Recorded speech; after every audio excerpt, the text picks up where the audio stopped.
Yes, hello, good morning, can you hear me? Right. Okay, that's...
Good morning everybody and welcome to Brands Hatch for this TCR UK race day, rounds 5 and 6 of TCR UK coming up a bit later on. We're kicking off our action though this morning with the second race of the weekend for the BRSCC Mazda MX-5 Super Cup. They had one race yesterday and the car's now heading off onto their green flag lap ahead of another 20 minutes of fast, fraught Mazda MX-5 racing. Mazda MX-5 Super Cup always produces great racing and there's a great crowd on hand to witness the latest chapter of the 2018 story, basking in this beautiful summer sunshine that we're enjoying this weekend at Brands Hatch. The weather has been glorious all weekend long, and long may that continue. So yesterday's race was won by the defending champion, Luke Herbert. He had a bit of a rough start to the season. You may be able to cast your minds back to Silverstone at the start of the year, where he had some mechanical issues, and in the races things just didn't quite go his way.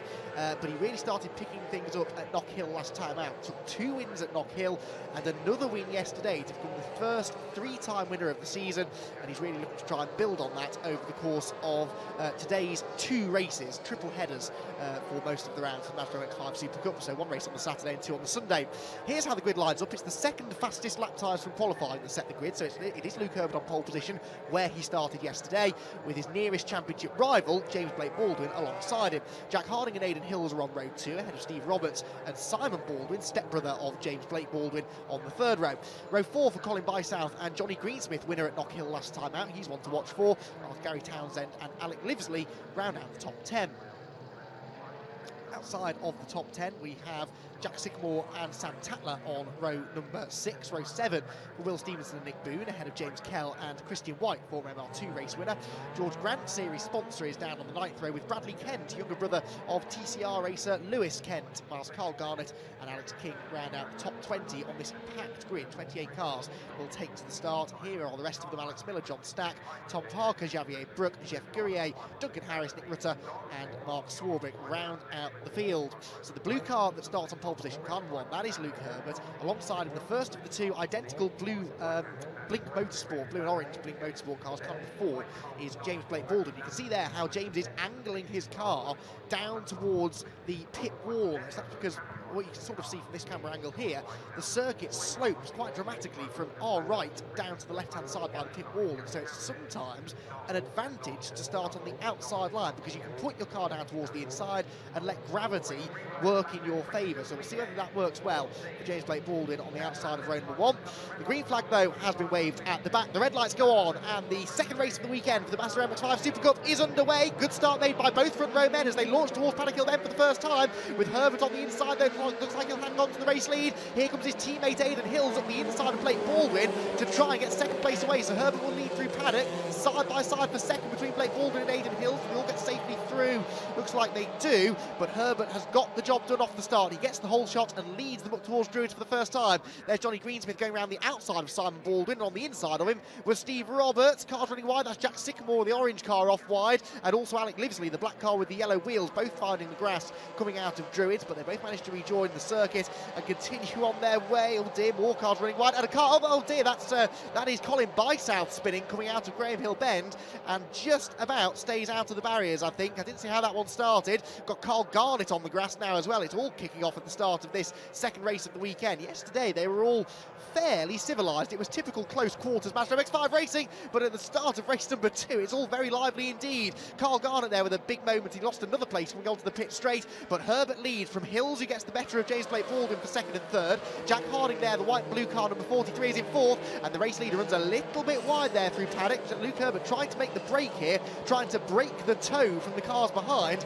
and pushing a little bit too hard there through Paddock. Ends up losing time all the way up the hill then in towards Druids. It's a real momentum circuit, is the Brands Hatch Indy circuit, because there are such steep inclines coming out of many of the corners. If you make a mistake, it can have a catastrophic effect on your speed all the way through the next sequence of corners. So Luke trying to break away. The top 4 are breaking away, so Herbert, Hills, Blake Baldwin and Jack Harding pulling away from the rest of the field. All of the cars looking fairly lively under braking here in the early stages. The very high track temperatures we're experiencing this weekend have been causing some issues handling-wise for cars across all of the classes racing here at Brands Hatch this weekend, because the hotter the track temperature is, the greasier the track gets and the less grip they have. Pushing each other almost down the pit straight there as Aidan Hills is trying now to mount this attack on Luke Luke Herbert, who has to defend into Paddock Hill Bend. Now, has Luke had his best opportunity to try and pull away from these guys, or is he going to try and back them all up and force them to start racing each other? Once they do start racing each other, then he may be able to start pulling a bit of a gap on them.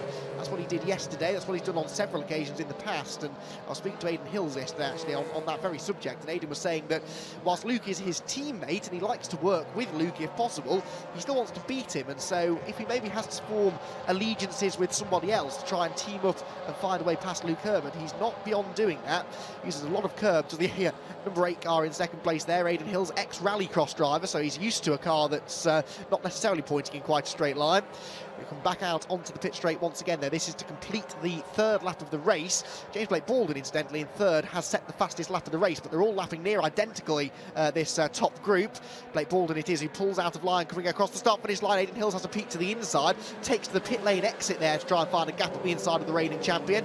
Jack Harding in fourth. Oh, good exit from the corner there from Harding. Is he up the inside of James Blake Baldwin? No, not quite. James gets across to defend the line for third position in towards Drayton. In fact, there goes on the attack. James Blake Baldwin dives up the inside of Aidan Hills from absolutely nowhere and takes over second place. Hills is out wide on the dirty side of the road, bangs wheels there with Jack Harding, tries to come back, and Blake Baldwin on the inside to Graham Hill Bend. Brilliant driving here in the Mazda MX-5 Super Cup. Wing mirrors go flying, bollards go flying, and still James Blake Baldwin hangs on to second place. Harding now is coming back at Aidan Hills for third. I don't think Aidan particularly appreciated that move made by Blake Baldwin up at Druids, and he tried to make his feelings known at the very next corner, and it almost went horribly wrong. Hills now has got Simon Baldwin to try and contend with, followed by Steve Roberts and then Johnny Greensmith leading the next group. But look at what has happened. Luke Herbert taking full advantage of the drama behind him to pull a gap on the rest of the field, and this is typical Luke Herbert. He just does what's necessary to hold the lead at the start and then watches it all kick off behind him, and boy was it kicking off there. Aidan Hills wipes out all of the floppy markers on the inside of Graham Hill Bend, loses a wing mirror to boot, and still doesn't actually manage to get the place back. In fact, he loses that place to Jack Harding, who moves his way into third place. Now, Jack Harding was the early championship leader after Silverstone, lost that championship lead to James Blake Baldwin, though, last time out at Knock Hill, and arrives here at Brands Hatch just 4 points behind the man who is in front of him on the track. So that fight for second place on the road is for the championship lead, essentially. There are 2 point increments between each position in the Mazda MX-5 Super Cup, so if you win you get 100 points, if you're second you get 98, third you get 96, so on and so forth. So ideally Harding would like to get a couple of cars between himself and Blake Baldwin, but the first priority is to find a way past the 2015 champion. Jack looking for his first ever title in the MX-5 Super Cup. This has now become a rather tasty 5-way scrap for second place. They've dropped nearly a second on the race leader, although on the previous lap James Blake Baldwin in second place was 3/10 quicker than the race leader, so this ain't over yet. Luke Herbert may have pulled out a bit of a gap, but they're still picking up a whiff of a slipstream, and you can see that Blake Baldwin is gapping Jack Harding, so dear, that's a shame. That is George Grant off in the gravel trap, the Clapham North livery car. Clapham North, one of the major sponsors of the MX-5 Super Cup, and that may well require a safety car. That's for clearways, and the car is well and truly beached and going nowhere. The marshals are vacating the scene, which tells me they're going to wait until the safety car's called before they do anything about it.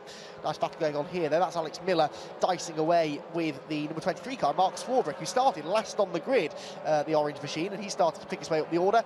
Hands coming out of the cockpits, and that is a signal that the safety car is about to be scrambled, I fear. Colin Bysouth there in the zebra liveried car, who had that spin on the first lap.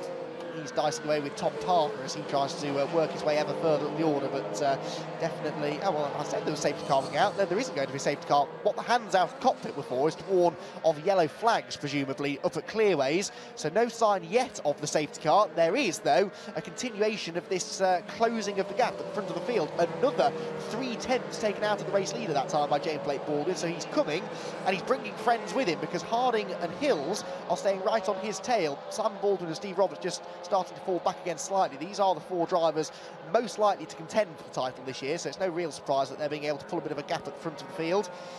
Jack Harding latching right back onto the rear bumper of the number 4 car of James Blake Baldwin now. What they really don't want to be doing, though, is dicing away with each other. They need to work together to close in on the race leader. It's working at the moment because they take another 10th out of Luke Herbert that time around. But the AK Automotive car in 3rd place there, Jack Harding. Oh, big mistake there. Big mistake again from Luke Herbert. That's twice now that he's run very wide at Paddock Hill Bend, and all of a sudden you can forget about a half a second advantage. It's now less than half a car length separating Herbert and Blake Baldwin at the front of the field, and now James Blake Baldwin will go on the attack.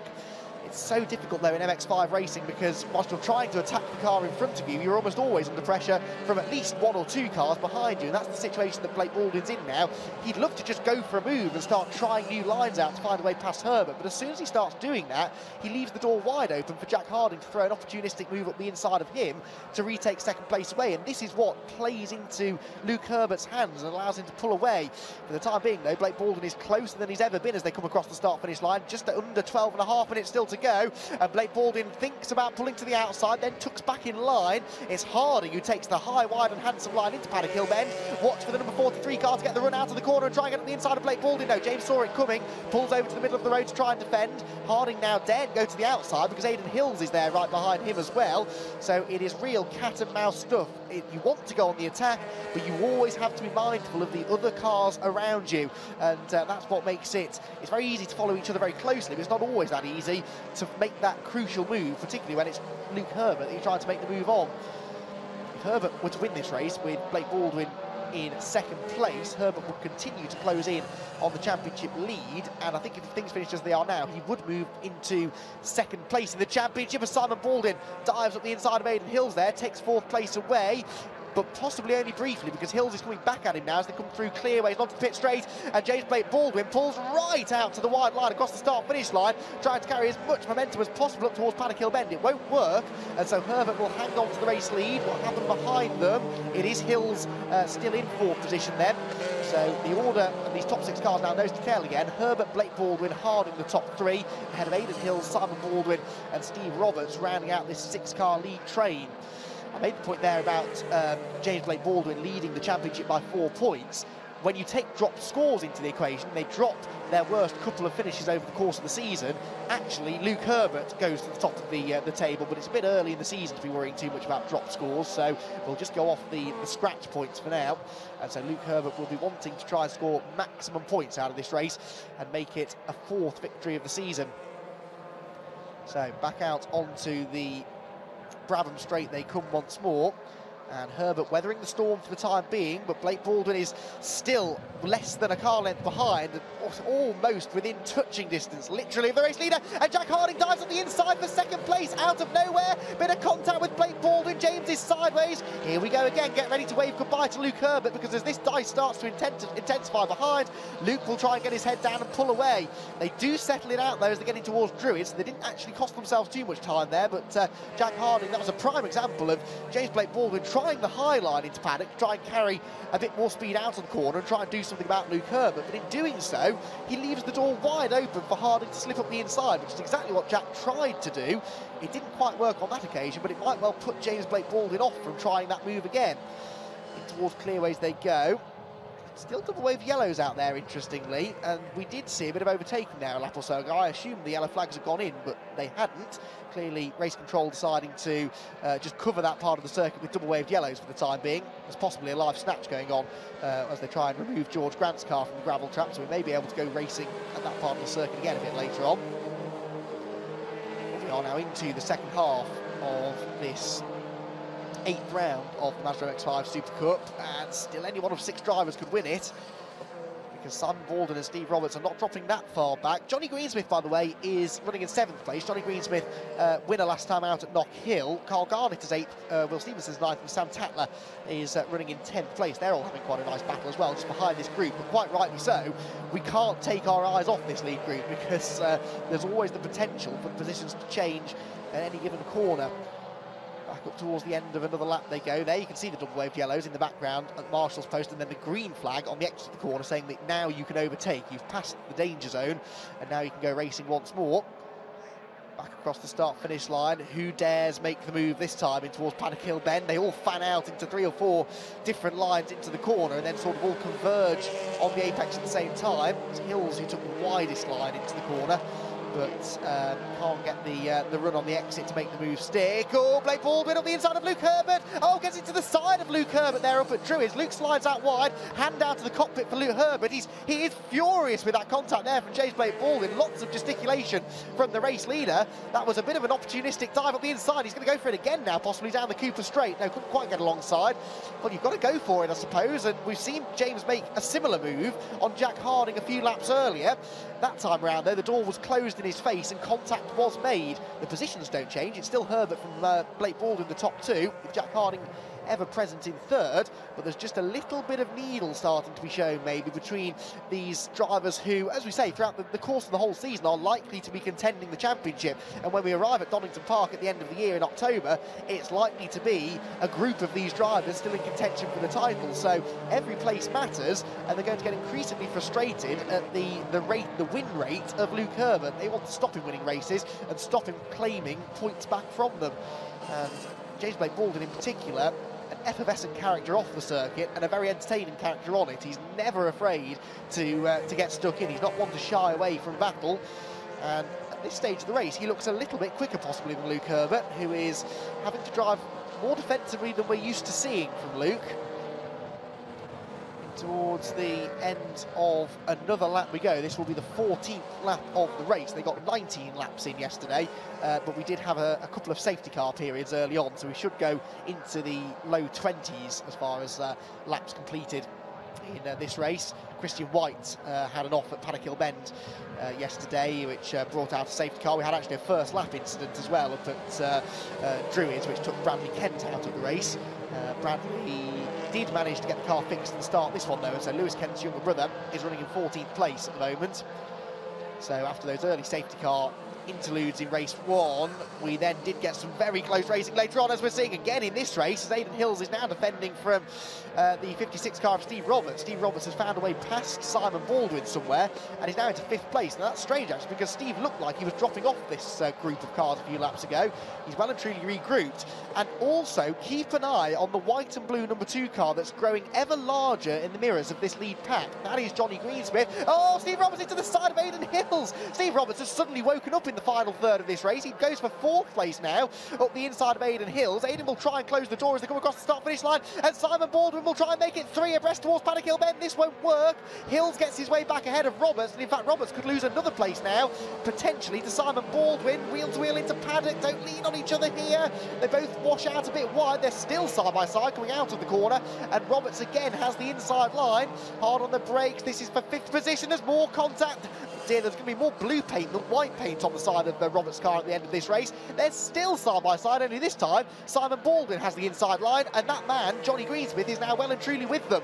So Johnny Greensmith there, car number 2, took only his 2nd ever race victory in the MX-5 Super Cup last time out at Knockhill, which is strange because he's always present towards the front end of the field, to the point that an 8th place qualifying position this weekend was surprisingly low for the multiple Mazda and Porsche racing champion from the past.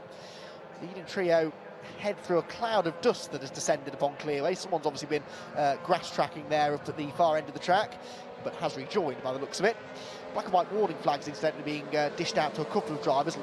Bradley Kent is one of them, and the other one is Mark Swarbrick in car number 23, but that's just a warning for the time being for doing just that, running out over the edge of the red and white painted curves and exceeding the track limit. If you keep doing it, you will be given a 5, a 10, a 15-second time penalty, and then eventually, if you really keep doing it, an exclusion from the race. Well, that's definitely exceeding track limits, but to no advantage for Will Stevenson. Will Stevenson is beached in the gravel trap at Paddock Hill Bend, and the number 62 car, unfortunately, looks to be going no further. Finished 14th in yesterday's race, did Will Stevenson, which wasn't a bad finish for him. We've got 4 minutes left on the clock, so hopefully we'll be able to deal with that with a live snatch as well. We won't need a safety car period to come and halt proceedings towards the end of this race, as it's all started to bunch back up again towards the front of the field, isn't it? I thought that maybe Aidan Hills would have lost ground on the leaders with his dicing a lap or so ago with Steve Roberts, but that's not the case. He's right back with them. There is Will Stevenson's car in the gravel at Paddock Hill Bend. So so no overtaking of Paddock, and that is one of the best overtaking opportunities on the circuit. So that is not good news for James Blake Baldwin, who has never really been, well, he was 1 second behind Herbert for a few laps, wasn't he, earlier on when it all started kicking off for second place. But ever since then, he's never been more than a car length or so back from the leader, but just can't quite find a way through. Fastest lap, incidentally, belongs to Aidan Hills, so that's worth a couple of bonus points as well in the championship for Aidan, who arrives here 5th in points, but some 30 points off the championship lead, so every point matters for the man running in 4th place. Back onto the pit straight again. 3 minutes still to go in this 8th round of the BRSCC Mazda MX-5 Super Cup, and it's very close again for the race leaders. They make their way up towards Paddock Hill Bend. Herbert, though, knows now that he doesn't have to defend into Paddock because there are yellow flags, and so that shows the awareness that Luke has for what's going on out around the whole circuit. He's been having to drive really defensively into Paddock all race long, but no longer needs to worry about that because of the fact that the yellow flags are out there. You can't overtake anyway. Now has to go very defensive. They tad towards Graham Hill Bend, and again they're almost trading paint. At least they're both blue, so you won't be able to tell the difference if they do. Sparks fly there as the inside of the wheel rim catches on the curb for Luke Herbert's car coming out of Graham Hill Bend. He's still feeling the pressure, and when it's James Blake Baldwin applying the pressure, you have to be on red alert for attack at any corner, as we saw earlier on. James Blake Baldwin will go for it at the slightest opportunity, and so although Paddock Hill Bend is a no overtaking opportunity, the rest of the circuit very much is. But we believe the checkered flag, has come out early, about 2 minutes early there. That's because, presumably, of Will Stevenson's car being stuck in the gravel trap and needing recovery. There was no point throwing a safety car, so they throw the checkered flag a couple of laps early. So ironically, we end up doing 19 laps again, and it's Luke Herbert again who takes the race victory. So Herbert wins from Blake Baldwin in second place and Jack Harding in third. So bit of a shame there that we had an early end to proceedings, but you understand why. It just saves a bit of time. It's a very busy day here at Brands Hatch. We've got an awful lot of races to cram in, and so it made sense to get the race finished that little bit early and allow the clear of operation to begin. So Luke Herbert, that's his 4th win of the season. It's his 4th win from the last 5 races, so a remarkable hit rate for Luke Herbert as he goes about reclaiming or defending his championship that he won last year. The SRC Recycling Limited liveried car is a very quick car. We know Luke Herbert is a very good driver, and Rob Boston, who runs the team, is a very experienced racer himself, of course, across multiple categories. So if ever there was a combination that was almost guaranteed success, that is probably it. A quarter of a second, the final winning margin then for Luke Herbert over James Blake Baldwin in second place, Jack Harding third, Aidan Hills 4th, and Simon Baldwin with a really good result in 5th. Steve Roberts is 6th, continuing his consistent form this season, and Johnny Greensmith a little bit disappointed probably with 7th. Carl Garnett is 8th, Sam Tatler 9th, and Gary Townsend rounds out the top 10. Outside of the top 10 then, we had in 11th position Alec Livesley, 12th was Jack Sycamore, 13th for Bradley Kent in the end, picked up another place towards the end ahead of Colin Bysouth, who recovered from that first lap spin, and Christian White will be glad just to have reached the finish this time. Alex Miller is 16th, Javier Brook is 17th, Tom Parker in 18th, Jeff Gouillet 19th, and Nick Rutter rounds out the top 20. Then John Stack, Mark Swarbrick, Will Stevenson, Nick Boone, Alex King, George Grant. Well, in fact, Alex King, George Grant, James Kell were non-finishers, and Duncan Harris, we believe, never took the start. Well, the drivers are down in the pit lane. Luke Herbert and Aidan Hills discussing the various antics in that race, and Bryn Lucas is down in the pit lane, ready to catch up with them. Yeah, thanks very much, Andy. I'm here with Luke Herbert. Now, that was a race. James really did put it to you quite a few times, and I imagine you expect the back of the car in a few minutes, have a little inspection and see quite a few scuff marks at least. Yeah, I mean that race just highlights the importance of qualifying and putting it on pole. I think half the race, or 75% of the race, we had yellow flags, so it was really easy for me through clearways because that's one of the prime overtaking opportunities for James. And I could just control the pace to make sure I got the slingshot onto the straight, and then it safeguarded me for Paddock Hill. So it was hard work, but easy at the same time, with the yellow flags. And it looked like every time you pulled half a second ahead, all of a sudden something happened, and James got right back on you, using the slipstream, going high, going low, the way he always does. Yeah, I mean, with the track limits around here and the sensors, it's very hard to get away with anything, any track limits, any mistakes. So I'm trying to maintain my pace, but not push too hard that I'm going to incur a 5-second penalty. I think I had one track limit. I hope it was only one, but you know, we don't find out until the results are published. So it's always a bit nervous after the end of the race. Congratulations, go and get your trophy. Well done, Luke. Let's go over and get James. James, now that was a heck of a battle there between you and Luke. And I said to Luke a few moments ago, you kind of swapped paint a few times. Yeah, no, there was a couple of moments. Obviously, Luke knew how to manage his position really, really well. And the yellow flags come out, so he slowed everybody up. And sometimes you're not expecting the car in front to brake a lot earlier. But no, there was, no harm done. It was just a bit of brushing, but nothing too serious. So that's racing. We saw you trying many things here on the entrance to paddock, going high and going low, but nothing seemed to work. No, Luke's a really experienced driver and he knows how to defend his position. I tried every trick in the book to get past him and, we all want to try and keep it clean. And without doing something silly, he was just defending so well, I couldn't do anything about it. Well done, go get your trophy there. Second place there. Let's get one more, let's get our third place. Here he is, right to speak the devil. Right, a battle and a half, not much you could do there trying to get hold of James ahead of you and, of course, Luke miles ahead at the end. Yeah, we dropped to P4 off the start, which wasn't ideal, so we had to get back through to P3. And then just so many yellow flags out there. Like I said, me and James was trying to work together a little bit to try and fight Luke, but too many yellow flags, so we couldn't do much about it, but we tried everything. But yeah, happy with P3. There was a lot going on behind you as well, and every time you were trying to make a move on James here, you suddenly had to defend from fourth. Yeah, exactly. That's the problem when you're all in a train. You can't jink out to try and get a cut back or anything like that because somebody goes on your inside. So, yeah, I tried everything we could, but, to come home with podium, that's good points. You're happy with your morning's work? Yeah, that's good. We'll go on to race 3 and see what the reverse grid draw is. Well done there, Jack. Congratulations. Thank you. Cheers. There you go, back to Andy then, who will talk through the highlights, and then we've got the podium coming up right after this. Yeah, thanks very much, Bryn. So interesting stuff there from our top 3 finishers. Here are some of the highlights of a frenetic race. Luke Herbert it was, who started on the pole position, made the jump from pole to lead from lights to flag, which makes it all sound an awful lot easier than it was. Aidan Hills was the initial mover, trying to get up the inside of James Blake Baldwin for second place through the first corner, as they, for the time being at least, avoided contact heading through the always perilous Paddock Hill bend.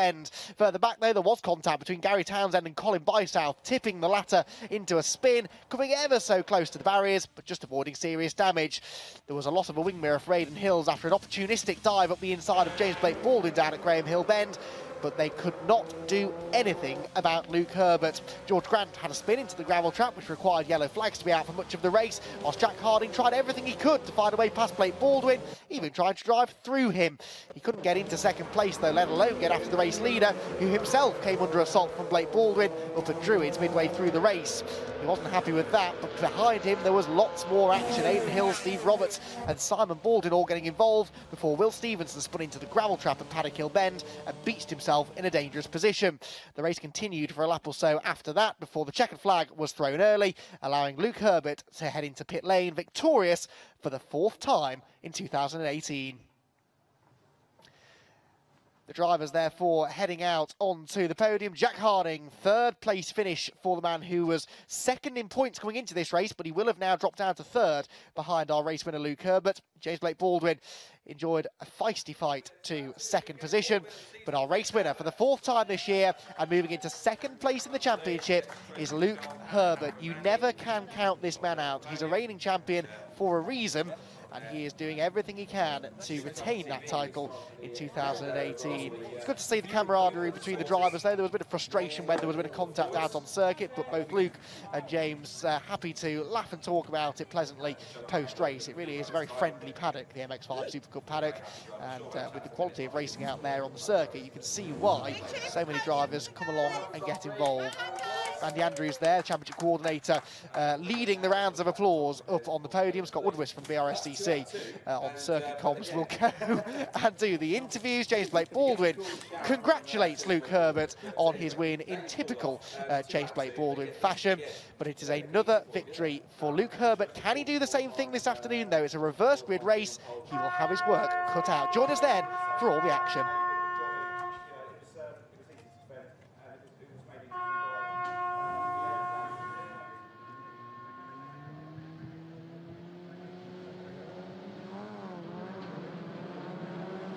Good morning, everybody. National Formula Ford 1600 time here at Brands Hatch with round number 8 of the 2018 Championship, their second race of the weekend. The race yesterday won by Niall Murray.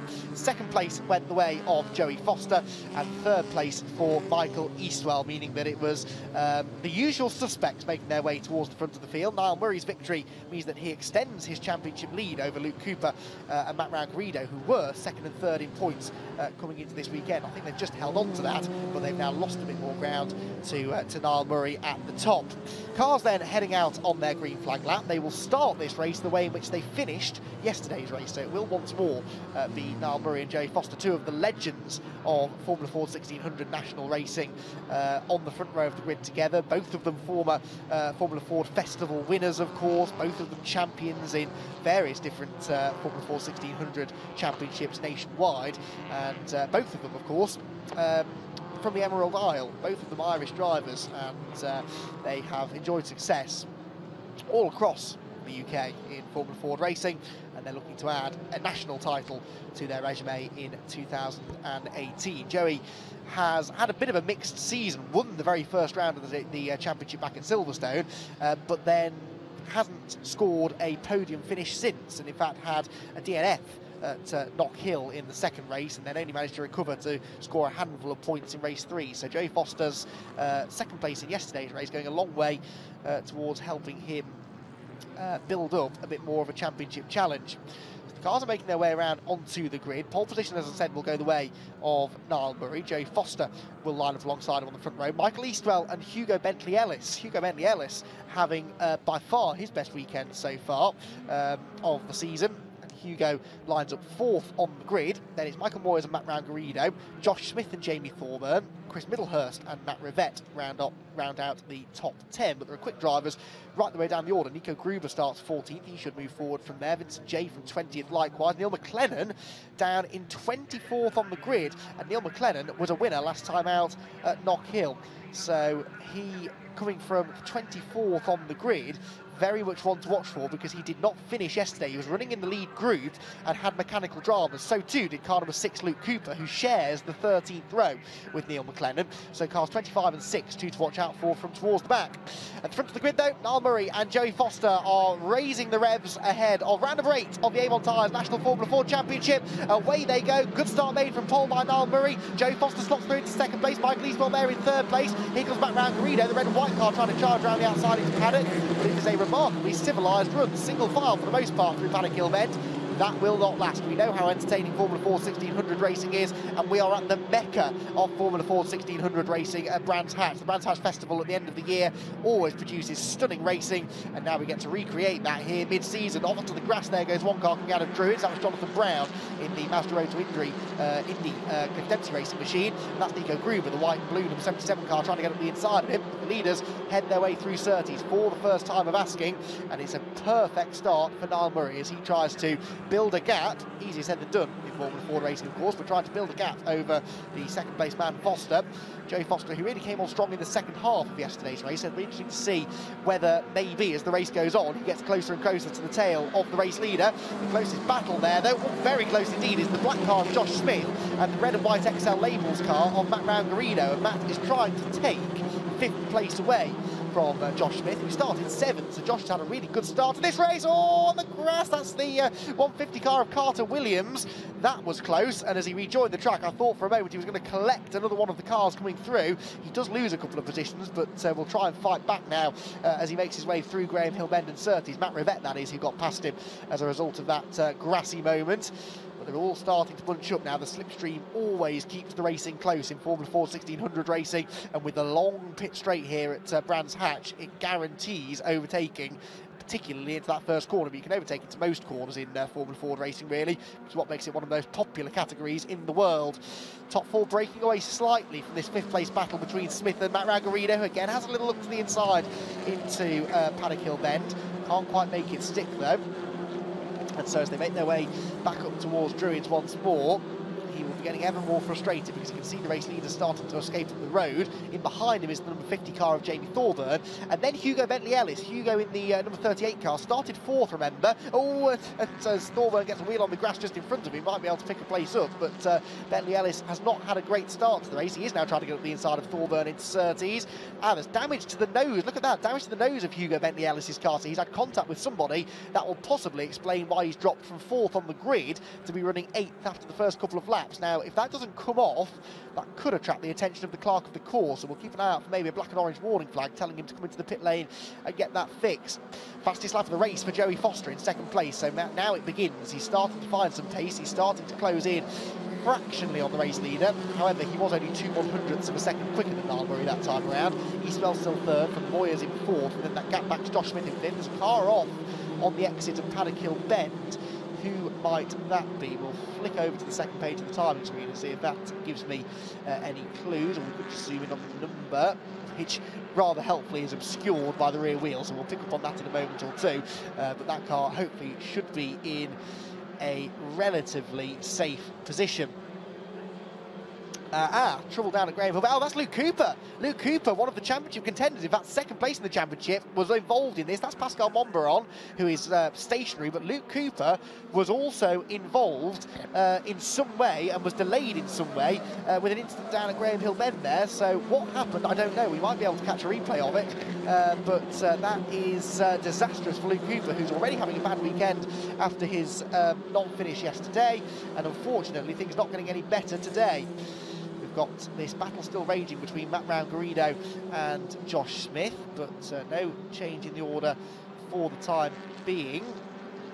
Back out of Graham Hill Bend they go, and along the Cooper Straight, and Matt Brown-Garrido has a little look at the inside in towards Surtees. Still can't find a way through there, and he will be getting frustrated here because he can see that the race leaders are getting ever further up the road, and he'll want to go with them, but Josh Smith, who has not been quite as quick as he usually would have been this weekend, is not getting out of the way.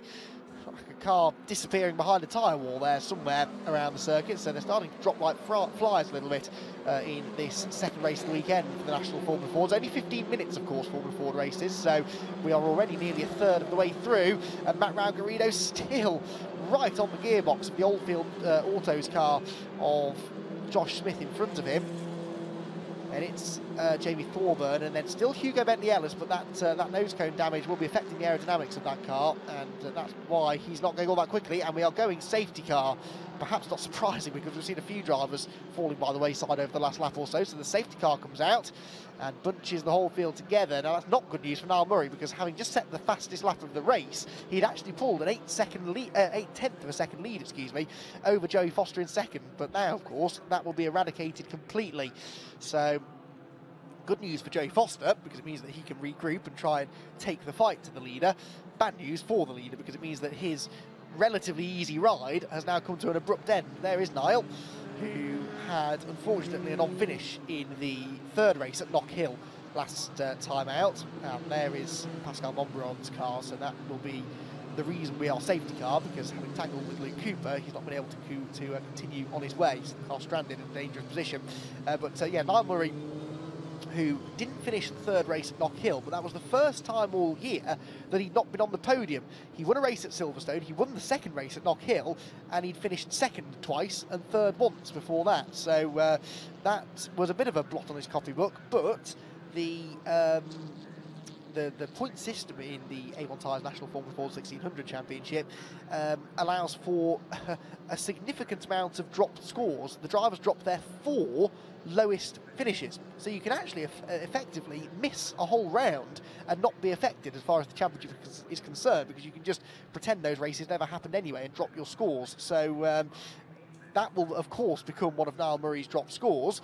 In some ways, it's not a bad thing to have a couple of non-finishes, because otherwise you start ending, if you're on the podium every time, you have more points to drop. Yes, you've scored more points, but you have more points to drop, and it can sometimes work out as a bit of a disadvantage. So on drop scores, he still has the championship lead, does Niall Murray, but that retirement last time out at Knock Hill, not quite as catastrophic as it could have been. So we have 8 minutes showing on the clock. Now, in some cases in the National Formula Ford Championship, when we have a safety car, because they are only 15-minute races, and the safety car tends to take about 5 minutes or so out of the race time, they sometimes add those 5 minutes back on at the end. And as I say that, they get added on to the time. So this shouldn't eat into our race too much. It now becomes essentially a 20-minute race with that extra 5 minutes added on. So rather than having about 7 minutes left, we now have 12.5 minutes left on the clock. And so when the safety car comes in, it will be like it was never there as far as the amount of race laps that they will get is concerned. So running through the top 10 then, Niall Murray leads the way, Joe Foster second, Michael Eastwell third, Michael Moyes in fourth, and Josh Smith fifth. Then it's Matt Rangarino sixth, Jamie Thorburn in seventh, Hugo Bentley-Ellis eighth, Matt Rivette ninth, and Seb Melrose is 10th. Well, in the end, it's not going to be a 5-minute delay. It's going to be a 1-lap delay, essentially, because the lights are out on the safety car and we are about to go racing once more. So they're going to get a bit of extra race time than they were expecting. Niall Murray stands on the gas quite early there. Joe Foster does his best to go with them, with him even, but Michael Eastwell in third does not go with them. He was a little bit caught out by that quick restart there, so there is a bit of a gap between second and third. As they come out onto the straight, Eastwell with good horsepower in that engine, starting to just build a gap over Michael Moyes in fourth once more. Racing restarts as well in fifth. As further back we've got lots of jostling for position. There's Nico Groove, the white and blue car, who was right in the mix at Knock Hill last time out, was Nico, scoring himself a couple of top 5 finishes, but hasn't quite been able to maintain that pace this weekend here at Brands Hatch. So back down into Graham Hill they go. Josh Smith, well, he is on the tail of Michael Moyes, but he still has all of the pressure that he was sustaining earlier on from Matt Rangarino. So this has now become a 3-way fight for fourth rather than a 2-way fight for second. And up the inside goes Josh Smith. Nice move made there in towards clearways, and that was textbook stuff. Into fourth place he goes. Matt Rangarino will try to fight back if at all possible, but he's not going to be able to do it through clearways. What about through Clark Curve and out onto the pit straight though? Michael Moyes goes back to the outside of Josh Smith, and that was nearly a mistake because it left the door open on the inside. Oh, what a move that was from Michael Moyes, out of absolutely nowhere. He couldn't stop the car though, so both he and Josh Smith run out wide, and so actually Matt Rangarino gains the place anyway, also trying to come through up the inside there. Well, it's like Moyes has held on, but you've got to, oh dear, more contact. That was Hugo Bentley-Ellis and Josh Smith, and this time Josh Smith is out of the race, so Josh won't have enjoyed the last 30 seconds of his time here at Brands Hatch. He was assaulted down at Paddock Bend. It's all kicking off again now. That is the 88 car of Seb Melrose going around down at Graham Hill Bend. So Josh Smith is out. Melrose should be able to continue. There was another car involved in that somewhere as well. Flames spit from the exhaust as he fires it back up, but does fire it back up and get going again. But Josh Smith out of the race, and that is drama for one of the drivers who we expected to be contending for the championship this year. Here's a replay. Oh, it was Bentley-Ellis on the inside, just drifted a bit wide. Thorburn had already gone past Josh Smith, and then Hugo Bentley-Ellis tried to follow him through, but just wandered a bit wide. Also out of the race appears to be Carter Williams, who I'm assuming was the other driver caught up with Seb Melrose down at Graham Hill Bend. And guess what? We go safety car again, so it's just as well that we got that extra bit of time added on. They only do that once, though, so they won't have another 5 minutes on now. Whoa, that was fairly substantial contact there, wasn't it, between the 88 of Seb Melrose and the 150 of Carter Williams. And unfortunately, it spells the end of Carter's race. Seb, thankfully, has been able to rejoin. So, Niall Murray still leads and has now got another safety car restart to try and execute. Joey Foster still second, and Michael Eastwell just nicked the fastest lap actually in third. So Michael Eastwell in third with a 50.844 is the new fastest lap of the race. It's a couple of tenths off Joey Foster's fastest lap from yesterday, but good pace being shown this weekend by Michael Eastwell, who's not yet had a podium this season. He's had a couple of top 5s last time out at Knock Hill, has Michael. The blue and white car there in third place, looking good this weekend. Matt Rangarino is fourth, Michael Moyes now fifth, so Matt Rangarino was the big beneficiary out of all of that, leaping up a few places into fourth place. And then Jamie Thorburn sixth. Hugo Bentley-Ellis is still going. What's left of his car is still going anyway in seventh. Nico Gruber is now up into eighth. Ninth place for Neil McLennan, and 10th place for the 22 car of Jonathan Brown. But Neil McLennan in the number 25 car, running in 9th position, started 24th on the grid. As I said, he arrived here 7th in points, which is fairly impressive given the fact that he didn't race at all at Silverstone. But this is where the drop score rule comes into play, because, okay, he had those 3 non-scores at Silverstone, but you discount them anyway, they get dropped. So then you look at Knock Hill, where he had a 3rd, a second and a win, and all of a sudden Neil McLennan is one of the real championship contenders. So Neil McLennan, one to watch out for, this safety car playing into his hands, because it allows him now to close right in on the lead group, and don't count him out from working his way into the top 5 before the end of the race, because we still have essentially over half the race to go with that extension that we had earlier on. We have 8 minutes left on the clock, so Neil McLennan has time yet to continue his march up the order. He'll be wishing the safety car off the circuit as quickly as possible, because the sooner it leaves the track, the more racing he'll get done and more chance he'll have to make some overtakes. Crowd watching on and enjoying the weather, enjoying the drama out on circuit, I'm sure, across what has been a very dramatic season already for the Avon Tyres National Formula Ford 1600 racing. It's great that they've been given this extra profile this year as well, running on the TCR UK package, the live streaming of every round of the championship for the National Formula Fords, and it's showcasing to the world once again just why this is one of the premier formulas in the world. It may have been around for some time, but it is still a real breeding ground for young single-seater talent. And if you look at the Formula One grid from, well, I was going to say of yesteryear, but even these days really, almost all of the drivers on the Formula One grid currently will have done some form of Formula Ford racing, because it is arguably the best way to transition from go-karts to single-seaters, because they don't have any aerodynamics, so they basically drive like a big go-kart. They run on treaded tyres as well, so they don't run on racing slicks, so they move around a bit and you drive them like you would drive a go-kart. And so it's a bit of an easier transition, because there is no aerodynamic effect on the cars. The racing remains very close, so you really learn your racecraft very well, and that of course is one of the essentials to being a racing driver. It's all well and good being able to sit in a car and go quickly, but you have to know how to race it, and there is no better place arguably to learn how to race a single-seater than Formula Ford 1600 racing. We're not doing much racing at the moment though, unfortunately, because this is taking a little bit of time, it would seem, to recover Josh Smith's car from up at Druids. Luke Cooper is in as well, so Luke Cooper second in the championship, remember, coming into this weekend, and it's turned into a real nightmare at Brands Hatch. He is out of this race. He didn't finish yesterday's race either, of course, so nil point so far for the man who won a race at Silverstone in sensational fashion with a penultimate lap around the outside move on Niall Murray down at the end of the back straight. He won that race. He was then third in race 2, picked up another podium last time out at Knock Hill, so it's been a good consistent run from Luke Cooper so far, until we arrived at Brands Hatch. So this will now go down as definitely 2 of his drop scores. He had a not brilliant finish in the first race at Knock Hill as well, which will count as another one of his drop scores, but the trouble is, the more of these bad results you have, eventually you run out of drop scores. If you have more than 4 bad races, then you then have to start counting them. So it's important that you try and keep that level of consistency going throughout the season. Brands Hatch looking immaculate, it has to be said. The MSV team doing a great job of upkeeping this circuit, and it looks particularly good in the summer sunshine, doesn't it? What also looks good is the fact that we now have a car on the recovery truck, so the car of Josh Smith is being removed from the scene of the crime, so to speak, up at Druids. We will probably still need one more lap behind the safety car, though. Now Murray's dropping back optimistically, but the lights are still on the safety car. We've also got this car, of course, Carter Williams, which potentially needs some attention, which is sort of stranded halfway down the Cooper Straight, although they may choose to just leave that there under yellow flags potentially. We've only got 4 minutes of racing left, so another lap behind the safety car will take us down to maybe 2.5 minutes. So we'll have time for a 2 or 3 lap shootout essentially.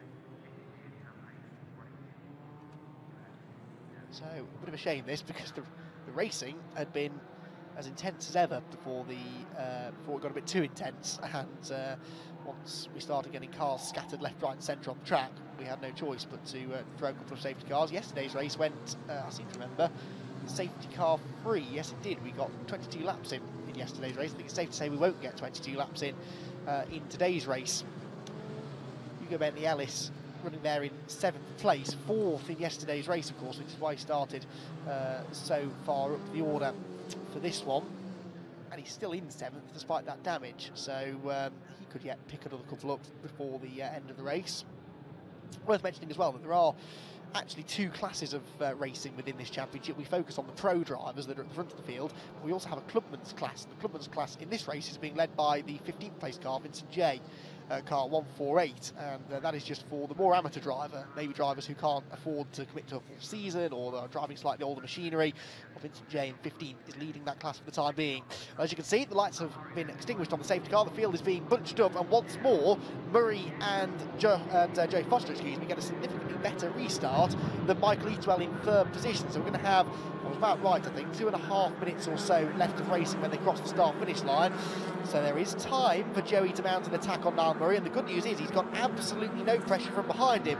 The same can't be said for Michael Eastwell, though, who's got Matt Rangarino breathing down his neck as they head towards Paddock Hill Bend for the 16th time of asking.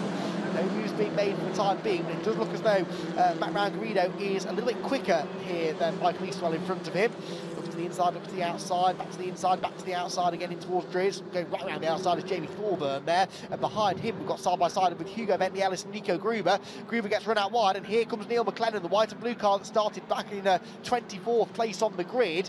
The Cliff Dempsey machine is looking really strong here. Looks to the inside of Gruber, heading down towards Surtees. Are they going to arrive side by side? Not quite. Nico hangs on, but Neil McLennan, who we're used to seeing race a red and white car, but for reasons unknown, presumably the mechanical issues maybe that took him out yesterday, he's not in that car anymore. The Cliff Dempsey team will have several spare cars, I'd imagine, lying around. They're one of the bigger Formula Ford racing operations. Side-by-side battling going on all the way through the field, as we can see, as they come across the start-finish line onto what should be the penultimate lap, barring any premature end to the race. Leaders are separated by half a second, but they're 1.8 seconds ahead of this battle for third, with still Michael Eastwell fending off the 27XL Labels car of Matt Rangarino. Side by side again further back, and McLennan gets past Nico Gruber this time, so McLennan goes up into 8th position. Next target is the walking wounded Hugo Bentley Ellis, so he'll fancy his chances of picking that position up, and with another lap left after this one, he could yet get closer to the top 5. Back through Surtees they go. There is McLennan dancing around through the left-hander and the right-hander. Off further back has gone car number 55, I'm afraid, which is Henry Chart, who was a non-finisher yesterday. Lots of black smoke coming from the exhaust of that car. But the leaders come through onto possibly the final lap. There were 52 seconds left on the clock, and they're lapping in the 51-second bracket. We may get 2 laps out of this. We'll see how generous the officials are with when they throw the checkered flag out. I didn't see a last lap board though. Up into Druids they go once more. Still the same order for third. Eastwell from Rangarino from Michael Moyers, who's been sort of hanging around quietly towards back end of the top 5 all race long, not really getting too stuck in, just aiming to try and pick up points. Joey Foster, what can he do about Niall Murray? Niall was fractionally quicker. By fractionally, I mean about 3/100ths of a second quicker than him on the previous lap, so the gap's not really going up, it's hovering at around half a second. But Niall Murray, who has led this race from lights to flag, has had a decent amount of pressure from Joey, but Joey's not exactly been on his gearbox from the start of the race. It looks as though Niall has got the pace in this one. Will it be checkered flag this time? The answer is no, so one more lap to go. They came across the line with 1 second left on the clock, but good on the officials for letting us get the maximum amount of racing in this one. There is McLennan, 2 blue and white cars together. McLennan trying to find a way past the damaged car of Hugo Bentley Ellis. Up the hill they go towards Druids. Hugo knows that Neil's there. They almost have, they did make a bit of contact there as they turned into Druids. There's now a bit of a hole in the nose of the number 25 car, who could not be any closer to Bentley Ellis's machine as they head through Graham Hill Bend. Hugo drifts a bit wide. Almost an opportunity up the inside there for McLennan, but it doesn't quite work. They head past the stricken car of Carter Williams, but as they make our way towards the end of the final lap, they're running out of opportunity to make the move stick. McLennan looks to the inside, can't make it stick there, and I think that will probably be it. Niall Murray, though, is going to come through to take his 4th victory of the season. He punches the air with delight and wins round number 8 of the 2018 Avon Tyres National Formula Ford Championship. Second place for the second time this weekend goes the way of Joey Foster and Michael Eastwell in third. It's the same podium that we had yesterday, but it was a little bit more of a comfortable victory that time for Foster, who won in the end by 7/10 of a second. Michael Eastwell in third set the fastest lap, so he had pace in that race towards the end, even though at the start he looked like he was having to drive very defensively indeed. But Niall Murray, that's the perfect way to bounce back from what was quite a scary accident at Knock Hill last time out, where he really winded himself, and then the car, they got it back out for the restart after a red flag, but unfortunately didn't make it to the end of that one. Niall will be much happier with his weekend's work so far at Brands Hatch. He wins by 7/10 of a second over Joe Foster in second place, third place for Michael Eastwell, and fourth place for Matt Rangarino. 4 different makes of car in the top 4. Van Diemen from Ray, from Spectrum, from Medina, so that's great to show the variety within this championship, and all of the cars looking competitive. Michael Moyers was 5th, Jamie Thorburn in 6th, Hugo Bentley-Ellis had an entertaining drive to 7th, and Neil McLennan even more entertaining from 24th on the grid to finish 8th. Nico Gruber was 9th, and Jonathan Brown, who we didn't mention all race, worked his way into the top 10. Rory Smith was 11th, Roger Orgy came from 26th to 12th, good drive from him, ahead of Thomas Capezzone and James Clark, with Matt Rivette rounding out the top 15. Sebastian Joe was 16th, ahead of Vincent Jay in 17th, who won the Clubman's class. Jack Wolfenden in 18th, John Svensson is 19th, and Sed Melrose recovered from an early spin in 20th. Outside of the top 20, I think we still had a few other runners. Yep, Daniel O'Byrne, David Maloney, who, remember, had that spectacular shunt at Knock Hill last time out. Good to see him back out in the Van Diemen. Richard Morris and Henry Chart round out the finishers. We lost, though, unfortunately, a few heavy hitters. Josh Smith was a late retirement, so too was Carter Williams. Chris Middlehurst didn't make the end, nor did Pascal Monbaron. Luke Cooper, second in the championship, but 2 non-finishers at Brands Hatch, while Sam Street also failed to make the finish. So the cars make their way down into the pit lane. We will not, unfortunately, be able to hear from our drivers down in the paddock, in the pit lane, because they're based in the outer paddock here at Brands Hatch, and so they will make their way straight back to their awnings. What we can, though, catch up on the highlights of what was another dramatic round of the Formula Ford 1600 National Championship. A race won fairly comfortably by Niall Murray, but behind him it was anything but comfortable. After a deceptively tame run through the first corner, it soon started to get an awful lot more lively. Side-by-side action was the order of the day right the way through the field. Wherever you looked, there were cars running side-by-side, and sometimes a little bit too close for comfort, which led to a couple of safety car interludes. Josh Smith was in the thick of the battle, launching a brilliant move there on Michael Moyers up at the far end of the circuit, whilst Matt Rangarino also joined in. There was contact then, though, from Josh Smith, damaging the rear suspension, putting him out of the race, and immediately after, we had Carter Williams and Seb Melrose coming together down at Graham Hill Bend, both into retirement. The safety car was called for once more, meaning it was a frustrating day for those drivers trying to make their way further through the field. The dicing further back continued, whilst we had more drama with a spin for Henry Chart. Niall Murray takes the victory, though, and he'll be aiming to make it 3 from 3 in the third and final race later on this afternoon.